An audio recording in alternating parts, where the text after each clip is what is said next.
Hello everyone and welcome back to my channel. Today I'm going to be doing my December wrap-up. Yes, that's what's happening. I already forgot what video I'm filming. But as you can see, I got a haircut. It's much shorter than I usually get. Kind of hate it, but it was my fault because this is what I told her to do. So love that for me. What else do I have to touch on? I think that's it. So I guess we're just going to get into the wrap-up portion of this video because that's what you're here for, right? Yeah. So, as usual, I'm going to be going from my least favorite read of the month all the way up to my favorite read of the month. This was actually a great reading month for me. I don't know how many books I read because I'm dumb. I read 10 or 11. We'll see. So, yeah. My least favorite thing I read this month, which was actually the last thing I read in 2018, so love that for me, was The Masked Truth by Kelly Armstrong. This was a part of my Book 2 Friends Choose My December TBR. It was recommended to me by Carrie from Carrie the Book Bell. So, I actually was really excited to read this. It followed a group of kids going to like a therapy camp type thing, and they end up getting taken hostage. So that's kind of what it follows. You follow two point of views. You follow the main girl, can't remember her name, and the main guy, Max, I know his name. Some of the times you don't know what's real or not because some of the characters suffer from hallucinations and stuff like that. But overall, I just didn't care for it. It wasn't necessarily bad, like it definitely was action-packed, but I don't even know how to explain this book. Like, there were parts I enjoyed. Like, I'm very big on the action part of this book, but I feel like that ended too soon, and that the last half of this book was like after the fact, and I didn't really care for that. I felt like there was a lot of problematic things in here, but it usually was challenged by another character, so like I didn't have a huge issue with that. But there's also points in this book where I felt like she was just trying to throw in stuff to make it look like it's not problematic. I don't know. Okay, so this is following Day Jake back because I realized I didn't talk about what I really wanted to talk about with The Masked Truth. I really want to talk about the characters in this. The two main characters were Riley and Max, and I didn't like either of them. Riley was okay. She was really fucking annoying at some points. But Max was a real problem to me. Like, he just was I thought he was a terrible person. I didn't like anything about him. I was ready for him to leave this book. Every time I was reading one of his chapters, I just was over it and wanted to move on real fast. But unfortunately, he's one of the main characters. Oh, there's a lot of him. And yeah, really fucking hated him. Riley was okay. My favorite characters were actually some of the side characters. I really liked Brienne. She was probably my favorite character. She had a really cool arc in this story. I liked Maria. Yeah, I liked Aaron. Aaron was also a cool character because you think he's a douche, but there's more to him than that. I don't know. Overall, the characters kind of pretty much sucked. Those were the only three that I kind of liked. Yeah, I just wanted to throw this in here because I felt really strongly about my hatred towards Max, so I thought you guys should know. Oh, there's nothing necessarily wrong with this book. I guess it was mostly my personal enjoyment of it wasn't the greatest. Okay, sorry, my dad just kind of barged downstairs, so I stopped filming because I hate filming in front of people. But yeah, back to this. I'm rambling about this book. I personally just didn't like it. A lot of people do like it. I know a lot of people don't like it. Give it a try. I do recommend it because it's definitely interesting. I gave this 2.5 out of 5 stars. Oh, the next book I'm going to be talking about is Stuffed Stocking by K.A. Mitchell. It was an e-arc I got from NetGalley. So I tried giving Male Smut another try, and I also have another smut book later on. But I confirmed that I do not like it. This followed a office romance kind of thing where they're doing a Secret Santa, and the main character keeps getting increasingly sexual gifts, and is pretty much trying to figure out who it is. I think it's just not my genre, so I'm going to stop requesting these because I don't like them. So yeah, I'm not even going to talk about this anymore. Stuffed Stocking by K.A. Mitchell. 2.5 out of 5 stars. I don't know why I gave it 2.5. Probably a 2 out of 5 stars. Did I even give it 2. What's it, 1.5? I didn't like it. Next up is kind of a sad one because this was a reread and I loved it the first time I read it. But it's We Were Liars by E. Lockhart. So I reread this for a 24-hour readathon early in the month. It was the first week, I believe. And it was so boring. I don't know how I liked it so much. It follows, I don't even know how to tell you what this follows. I'm just going to read the synopsis. Most of you probably know what it is already, but I don't want to spoil anything.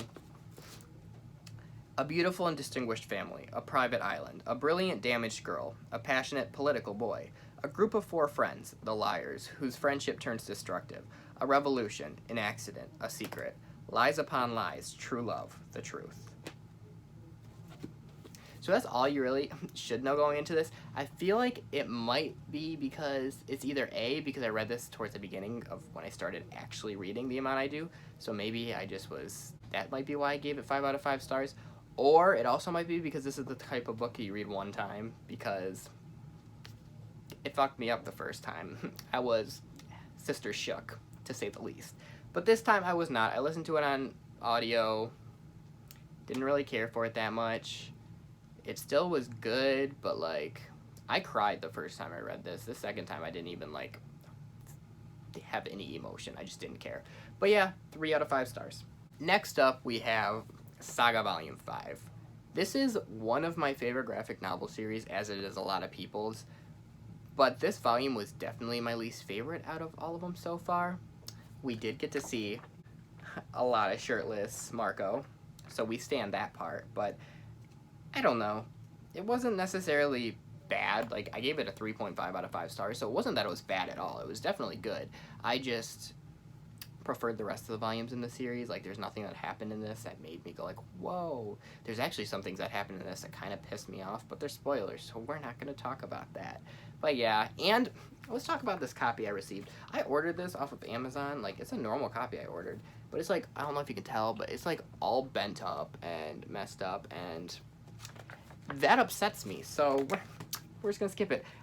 And I'm really lazy, so whenever I get damaged things, I don't send them back because that takes work, and I am not here for that. So I just kind of decided to deal with that.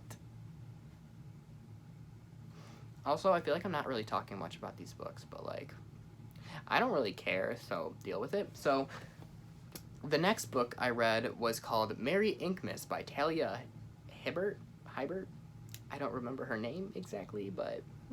So this one was a female-male romance smutty book, and I actually did enjoy this one. It follows a barista who works at a coffee shop, obviously, because that's what baristas do. It follows a barista's romance as she loses her job, and she ends up getting a job at a tattoo shop, and it follows her and the main tattooer guy that owns it. I actually really enjoyed this. It wasn't super smutty, so, like, there's only, like, 2 scenes that even got there. So if you're not a huge fan of smut and still kind of wanted to try one, I guess. I'm not making any sense. This was good. Gave it 3.5 out of 5 stars. I really enjoyed the romance. I enjoyed the tattoo aspects. I enjoyed it. 3.5 out of 5 stars. Next up, I read The Afterlife of Holly Chase by Cynthia Hand with Mayana over on Mayana's Reads. We buddy read this for the Witchathon. This was good. I mean, obviously it was good. But I just expected to give it 5 out of 5 stars. Like, I went into this with very high expectations, was kind of disappointed only because it wasn't a 5-star read. This follows a girl who works for Project Scrooge. Is that what it's called? Probably not, but I'm going to say it anyways. Because she was a Scrooge in the past. So this company, every year they pick a Scrooge. Someone that doesn't like Christmas and is pretty much a douchebag. And they kind of try to fix him, like the Christmas Carol, by introducing them the ghosts of past, present, future, yada, yada, yada. So this follows the main character, Holly. I was going to look what her name was, but it's in the title. This follows the main character, Holly, who was a past Scrooge, and she kind of flopped. Relatable. But, so she ends up working for this company, and she meets the current, like, they're working with this guy Scrooge dude thing, man. I'm terrible at book 2. Why am I here? Anyways, we're not going to have a little crisis right now. I'm filming. So, it follows them, and yeah. So, my main issue with this book was I was really fucking bored for, like, the first half. Once the halfway point hit, I got really interested, and it became really good. But up until that point, it was just not great. I didn't think Holly was that bad of a person. Like, everyone always talks about how she's terrible, but I didn't see it. Like, in the beginning, I saw it, but even after that, she just kind of became normal. Like, she was a little bitchy at some points, but nothing too extreme. So I kind of was disappointed by that because I wanted to read about a terrible person, and that didn't do it for me. Maybe I'm just like a really terrible person, so this just wasn't that bad to me. I'm a great person. But anyways, so yeah, that was one issue I had with it. Another one was I didn't really care for any of the side characters, like, at all. And I gave this 3.75 out of 5 stars. Whew, this next one was my first read of the month, I believe. No, this wasn't. Yes, it was. It was my first or second read of the month. It's Dumplin' by Julie Murphy. I read this so I could watch the movie, and I really enjoyed this, like, a lot. I also listened to this on audio, and, oh, I didn't think I listened to that much on audio this month. Now I'm realizing I listened to, like, 3 things on audio, which is more than usual.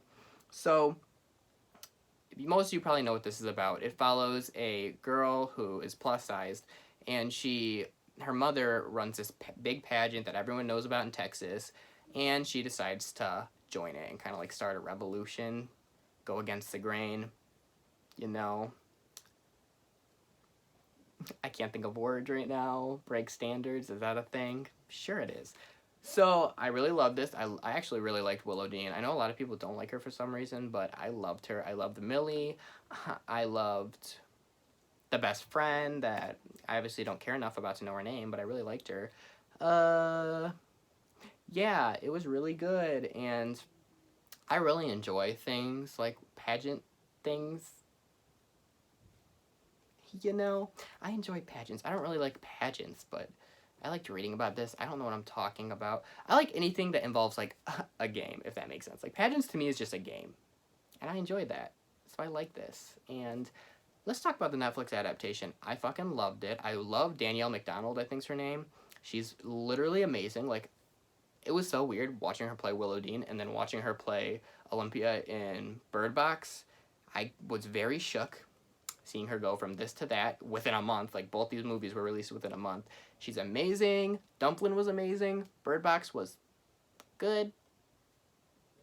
And yeah, love her. 4 out of 5 stars.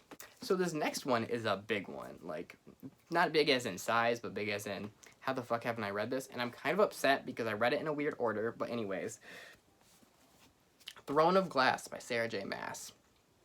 I wish I read The Assassin's Blade first. I'm going to read it next before I read the second book, so don't worry. But yes, I finally read Throne of Glass this month, and I love it. I'm not even going to talk about what it's about, because y'all bitches know. So, I really enjoyed this. Once again, it kind of had this game aspect with the assassins playing against each other, so that was cool, like that. Selena, I really like Selena. Nehemia was my favorite character, though. Don't get me wrong. Don't know who to love more, Cal or Dorian. I think I prefer Dorian over Cal. No, because I was reading this book and, like, I would flip. Like, one scene would happen with Cal and I'd be like, he's so much better. Then Dorian, I'd be like, oh my god, love him. We'll see. I still have only read the first book, so I have a lot of time to decide. My parents are yelling upstairs, so love that. But yeah, I don't even know how to talk about this. Like, it was good. Love Nehemia. Love Selena. Love Dorian and Cal. Hated that one girl that kept trying to, like, ruin everything. I don't remember her name. I don't care enough about her to remember her name. She kind of sucked, so. But yeah, 4.5 out of 5 stars. Didn't give it 5 stars. Like, it didn't give me, like, I don't even know how to explain how I rate 5-star things. It takes a lot for me to give 5 stars, but both these next books were 5 stars. So let's talk about those. So, everyone knows about this book. It was debatably the biggest book release, like YA book release this year, but The Cruel Prince by Holly Black. This one I also read for my BookTube friends choose my TBR. Spoiler alert, I only read 3 out of 8 of the things, so the rest of them will be in January. I'm sorry, I'm already, like, halfway through 3 of them, so it shouldn't be too hard. But Mayana chose this one for me, obviously, and I fucking loved it, and I can't tell you why I loved it. Like, looking back at it is kind of, like, all the characters suck, other than Jude. I like Jude. But I'm still thinking back about it, I loved it, and I can't tell you why. I wish I was better at talking like a human being, but here we are. So, everyone knows what this follows, so we're not going to talk about that. And it was good. The coronation scene, amazing. Don't really care for Cardan. I understand he's the cruel prince, but, like, is he, though? Look at the rest of Fairy. He's kind of a soft boy. Like, everyone's like, oh, bad boy. He's a soft boy. I will fight you. Anyways, 5 out of 5 stars. Very excited for The Wicked King, which I'll be reading immediately. So, yeah, let's talk about my favorite book of the month. And spoiler alert, my favorite read of the year. And spoiler alert, possibly my favorite book. So, The Foxhole Court by Nora Sakovic. Is that how you... Sakovic. Whatever. So, Chandler from Chandler Ainsley recommended this one for me in that video. And I always said I'm never going to read this book. It never interested me. It doesn't seem good to me. I am obsessed with it. Like, I spent $60 on Redbubble to get merch from this series. So, this follows Neil Jostin, who is a runaway from his mafia father. So, like, he kind of had to make his own life for himself because his mother died, his dad was a head of a mafia, and if he finds him, he's gonna literally murder his ass, so good luck, Neil. But it follows him running around and then getting recruited to a college XC team. XC is a made-up sport for the book. I don't know even how to explain it because I suck at sports, but, like, even the sports aspect of this book interested me. This whole thing was just amazing. I loved it. But, so yeah, it follows him kind of, and this whole team's dysfunctional. Like, they all have their own issues, but they're like a family. They kind of hate each other, like, but they also love each other, so love that. My favorite character is definitely Andrew. I have a literal obsession with him. There's no, like, I never really care about characters in books. Like, I do care about characters in the books, but I never care about them enough to, like, think about them when I'm not reading, and Andrew broke that for me, so love that. He's amazing, and if you read the book for no other reason, or read it for Andrew, like, that's really all that matters. I mean, the whole book's good, don't get me wrong, but Andrew. I'll be talking about this more in my favorite books of 2018, so I'm going to stop now. So that video was a literal mess. I mean, I feel like I say that in every video, and then I feel like I follow that by saying it. I say it in every video, so we're not going to break the trend here. But yeah, I mean, it was a good reading month. I also forgot to count while I was doing it. I think I read 10 books this month, which is fine. But I'm sorry to the 5 people that I didn't read their books this month. I will be reading those ASAP in January. I'm currently mostly done with a lot of them, so we'll get there, sisters. But yeah, thank you for watching. Like and subscribe if you haven't already. If you haven't already, like, subscribe if you haven't already, and then like this video because I'm great and I deserve that. And comment down below because I love talking to y'all, and comments are my favorite thing. Like, whenever I see I get a comment, I get super excited, so comment to make me happy. Bye!